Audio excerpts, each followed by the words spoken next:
Greetings everyone, this is Ehav Ever, and today I'll be doing a video about whether or not the Rambam was a racist. So the reasons that I'm doing this video deal with a couple of accusations that I've seen around that the Rambam was a racist, that he said bad things about Africans and blacks in general, and that certain texts were changed after 1930 to hide these things. So what I'm going to prove is that the Rambam was not a racist and that the mistranslations cloud the issue, as well as people ignoring source material. Now, before I begin, it's important to note something that the Rambam himself wrote during his time in dealing with the issue of what reason is and how people should look at proofs. Now, here's a little information about the Rambam. I won't get too deeply into it in order to cover the other points I want to cover, but it's important to always look at Jewish sources about the Rambam and not non-Jewish sources about him. Now, what's important here is this picture that you see. Everybody thinks that this is the Rambam, but in reality, this is not the Rambam, nor are any other images that you see around, like the statue or the one that shows up, I think, in the Library of Congress in America. None of these are pictures of the Rambam. During the Rambam's time, Jews did not have their portraits being made in the regions that he was in. There are no pictures that come from his family or his community, and these are just artist renditions of him, and some of them we don't even know where they came from. So now getting to the issue at hand, let's deal with the Rambam's writings, the ones that specifically people claim are racist in nature. The first one we want to start with is the Guide to the Perplexed. It is the one that I think for the most part this claim comes from. Here you can see some of the information about the actual text. Now what's important is that the original document was written in Judeo-Arabic, which is Arabic with Hebrew script. The particular section of the Guide to the Perplexed that is claimed to supposedly be racist comes from the Parable of the Palace, which is in Book 3, Chapter 51. Now, one of the foremost claimants of this is the Nation of Islam. A number of years back, they did a book and also a website called The Secret History of Blacks and Jews, which you can see now. This is a section from their website, where they claim that the Rambam wrote that the Negroes found in the remote South are yada yada yada, are basically animals. So you can read it for yourself there. Now, I'm going to do something that the Nation of Islam won't do and groups like them won't do. I'm going to actually show you the actual text of the Judeo-Arabic that the Rambam wrote. Now, this particular section here is the first section of the Judeo-Arabic. So as you can see, it looks like Hebrew script, but it's actually Arabic. Now, this first section is the part that deals with this simile, or this example the Rambam gives, of a kingdom where there are people who are part of the kingdom, but they don't know the king, they've never seen him, and they're so far outside of the kingdom. There are people kind of in the kingdom, and then there are people who are close to the king and have seen the king in some cases. Now, the section in question comes up about the people who are so far outside of the kingdom. In this slide, I've got the very important points that the Rambam is making in this section highlighted in different colors. Starting in the blue section, the Rambam explains what this whole example that he gave was about this kingdom. He says that the people who are outside of the kingdom, which he calls kul shachot insan, are basically all individuals, all human beings who have no tradition passed down to them of logic, theology, or you could even say philosophy. Again, it's this first point that explains what he's talking about next, and he gives a couple of examples of the type of people he's talking about. So right after the light blue sections, there's kind of a thin brown section where the Rambam mentions this first example that he gives of the Turks in the north, which he says, كأطرف الترك المتخلين في الشمال. The second example he gives are the Sudanese in the remote south, which it says, وَالسودان المتخلين في الجنوب. From here, after the red section, he goes on in the brown section, for example, to explain that there are people like both of these groups in the northern parts of Africa where he was at the time, and that basically that these people have the form of human beings. Now, the kind of greenish yellowish part, this is where he basically talks about the fact that these groups of people, not just the groups, but the original thing he was talking about concerning anyone who doesn't have this philosophy or theologies passed down to them, are human beings, but they're just above the animals in a sense.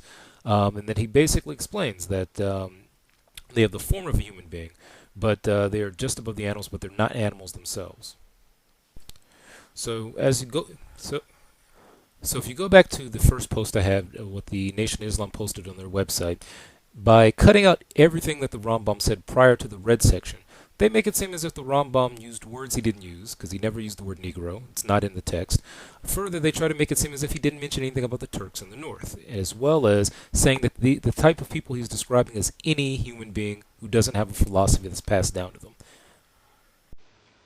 And the basic point that the Rambam is making here is that anyone who doesn't have a sense of morality or sense of logic will act like an animal in some cases, or will put themselves right above the animals. And we see this even in today's society with people who will murder, steal, kill, sleep with whoever, do whatever, as if they are almost like animals. So the Rambam's point was not about where these people were from. His point was that these are any human individuals who turn their logic off, or who never had logic to begin with, or who never had morality that was passed down to them, if you will. Now, in some translations, they use the word Kushim instead of the word Sudanese, and the reason is because Kush was a kingdom in East Africa in the same location where the current Sudan is. Now, concerning the basic points that I'm making here, that the Rambam could have used the word African because it existed in the Arabic of his time. It is also important to note that if the Rambam wanted to use black and white as people use it today, especially in the Western world, he could have used the word Aswad, but he didn't.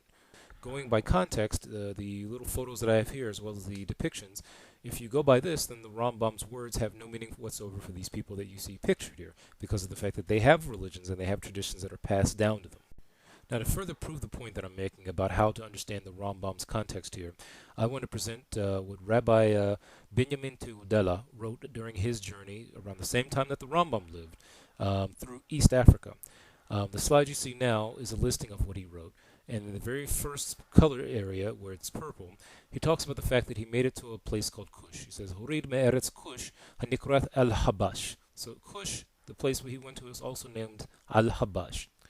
He says that in al-Habash, he said, Eretz Kush, yesh lehem melech vekorim oto, Sultan al-Habash. So they have a king which is named the Sultan of al-Habash.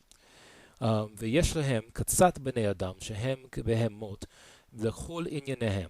So he basically says that there's a small group of people within al-Habash who basically are like animals in every way that they do things. However, now what's interesting is if you go down to the yellow section, he talks about how that they're sold into slavery into Egypt. Further in the smaller blue section, he says, "Vahem avadim hashachorim mebenecham." So he says that these small group of people are the ones who are the, I guess you could say, the descendants of Ham, the black descendants of Ham. Now at the very bottom of this, he starts describing where you see there's a red dot, a journey into a region that goes into the Sahara. And what does he say is at the end of this journey? At the very last line, which is in black, he says, Medinat Zola, hi chavila be'eretz Ghana. So now we have a huge problem. This rabbi says that Ghana is chavila, and he seems to know the difference between Al-Habash, which is Kush in East Africa, and Ghana, which is in West Africa. Now, the next claim I heard was the idea that supposedly the Rambam wrote that Africans could not convert or even fathom Judaism to begin with. In order to disprove this claim, I'm going to go to the Mishnah Torah. You can see the explanation of what this text is. It's not a commentary. It's a listing of all the applicable areas of Jewish law that deal with the individual as well as the nation of Israel. I'll be sourcing from the Mishnah Torah, Sefer Kedusha, Hilchot Isurabiyah. Now, in this section, the Rambam explains several key critical factors. He says the Egyptians of today are not the Egyptians of the time of the Torah. Now, this is his day, but I guess you could say it's applicable today also. He says the people have been mixed enough around to the point to where the people who were forbidden in the Torah for the people of Israel to join them can now join Am Yisrael through conversion. He also says that conversion is now open to anyone around the world, and anyone can join Israel. And it must be noticed that he mentions Ben Mitzri, Ben Kushi. So basically between the Egyptians and the Kushim, and he mentions several other people, including the Adomi, the Ammoni, and the Moavi. And he says that all these people can be offered conversion to Judaism. But wait a minute, wasn't it being claimed that Africans couldn't even convert to Judaism because they couldn't fathom it? Well, the Rambam disproves that in the Mishnah Torah. And finally, we can disprove the claim that the Guide to the Perplexed was somehow mysteriously changed across all texts after 1930. So why call the Rambam a racist? Well, my belief is that some people have an agenda, some people don't study source material, and other people, they believe everything they hear without researching.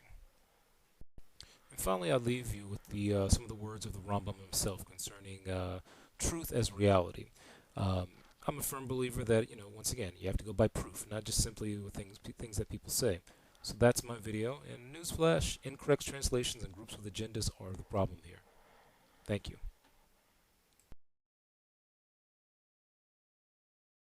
By the way, please excuse the audio. I'm having a couple of problems with some of the software I'm using.